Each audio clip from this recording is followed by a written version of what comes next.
Hey guys, it's Luke. Decided to come out here on the porch today and make this video because the lighting was just terrible in my music room. So we may have some background noise, sorry about that.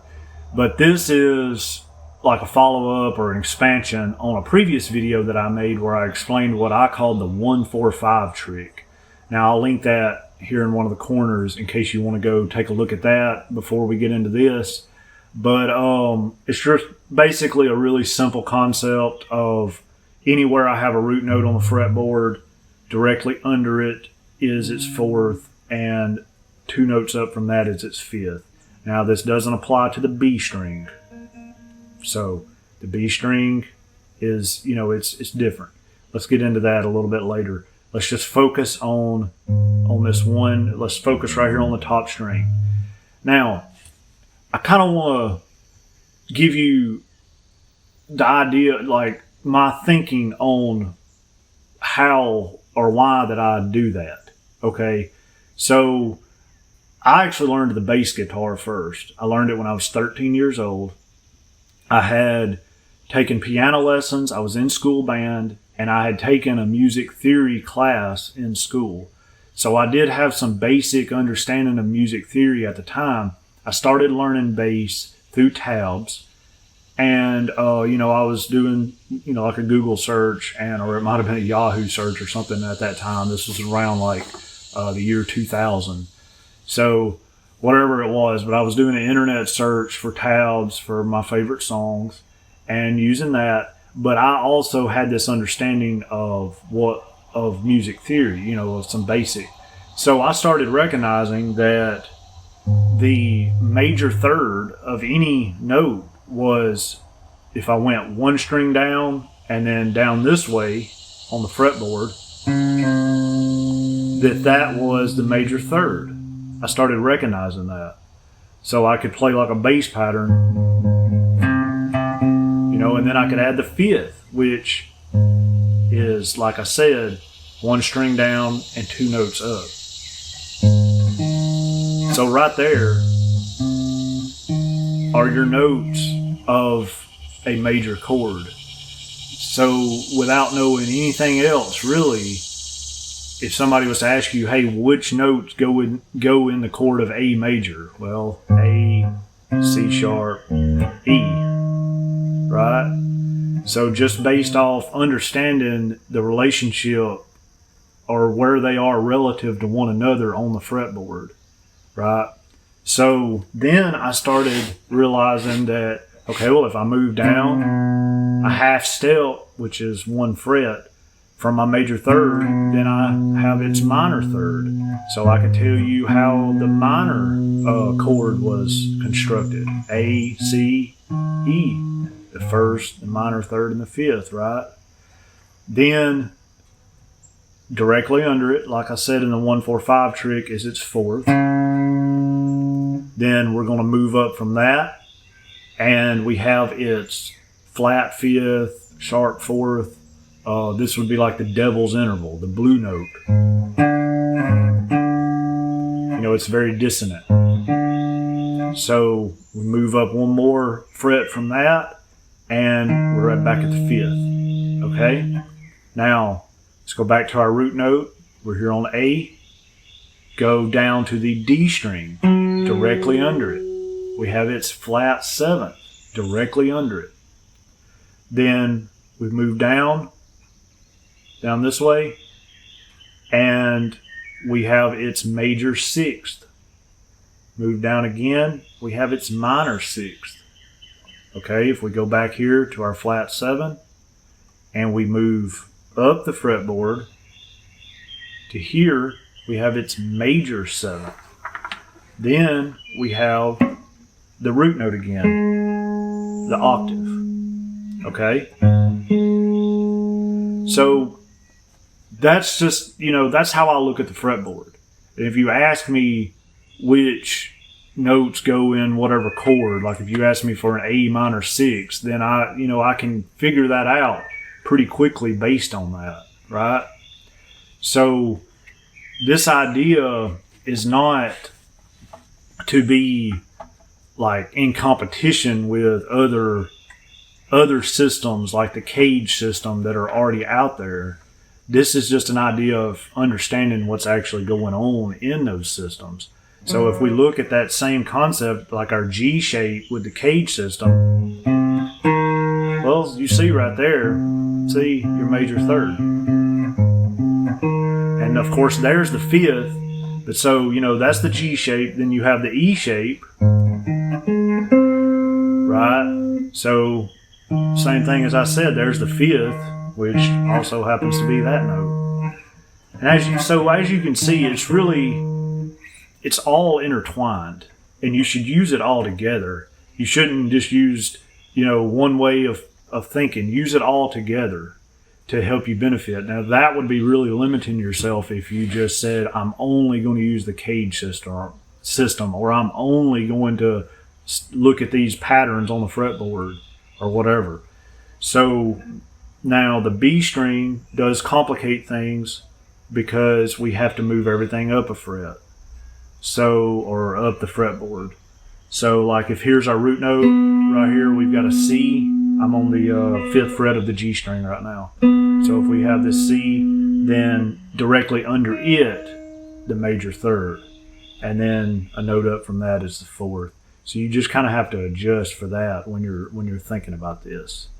I had a comment where somebody said, this is great, maybe include something about minor also.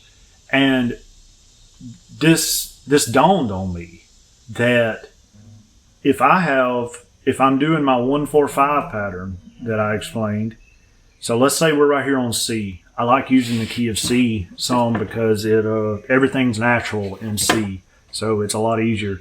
So if we're right here on the key of C and I do 1-4-5, then I know that, okay, here's my 1, there's my 4, which is F, there's my 5th, which is G. Now, if I move down 3 frets from that root note, so from 8, 7, 6, 5, okay, now I have my minor chords, and I can still do that 1-4-5 shape. So I've got A minor, D minor, and E minor, and that's the key of C. Now its 7th is going to be 1 down from it. But what I want to look at is, and yes, I've printed off circle of fifths. So let's look at this. This may be hard for me to do, but holding the guitar and everything. So if we have our circle of fifths here, so we've got C as our root note. Then we move this way, there's our 4th, there's our 5th. Okay, there's its relative minor, which is the 6th. Here's its 2nd chord, and here's its 3rd chord. So we have C, F, G, A minor, D minor, E minor, right? So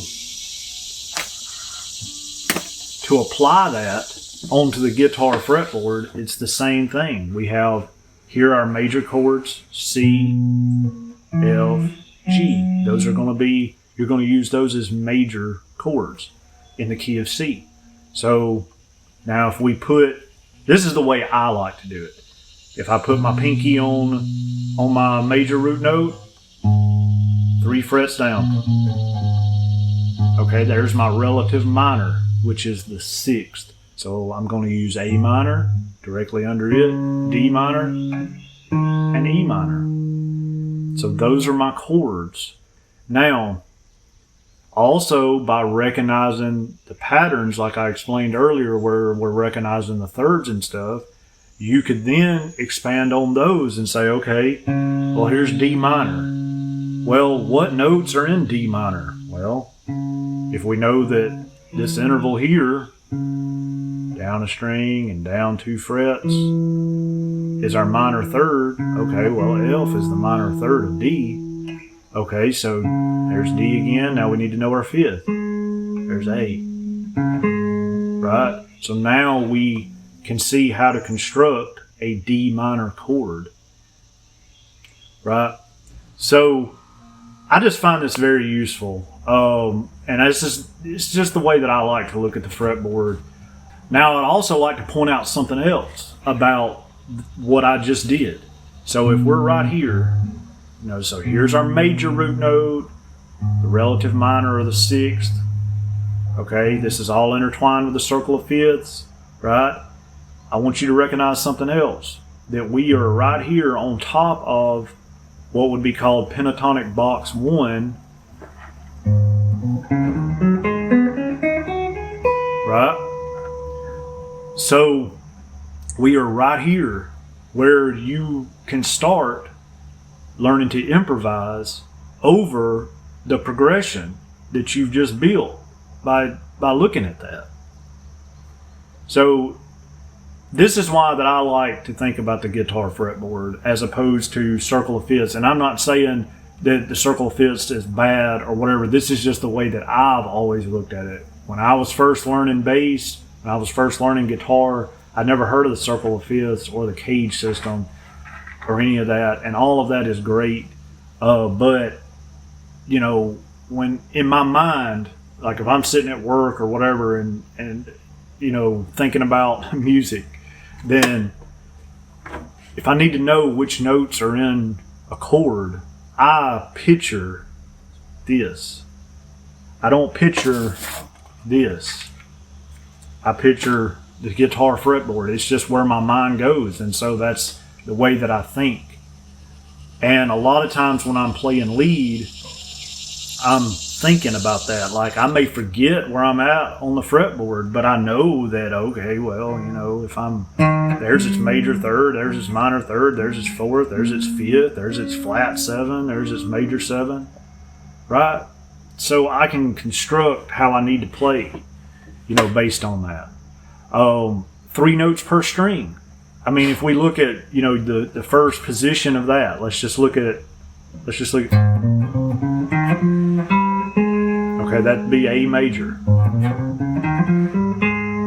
right? So there's its second, 2 notes up.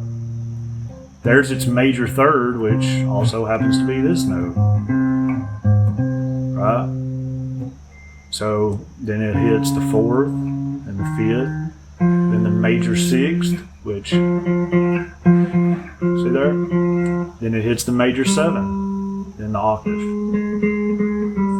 So it's all intertwined, and I think that you should use all of it together.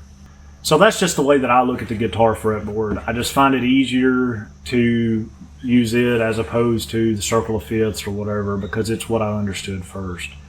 So if you like this, get anything from it, please like and subscribe. I would really appreciate it. And leave me some feedback on what you think about this. And if you have any questions, definitely ask. I'll probably post this on like Reddit or whatever.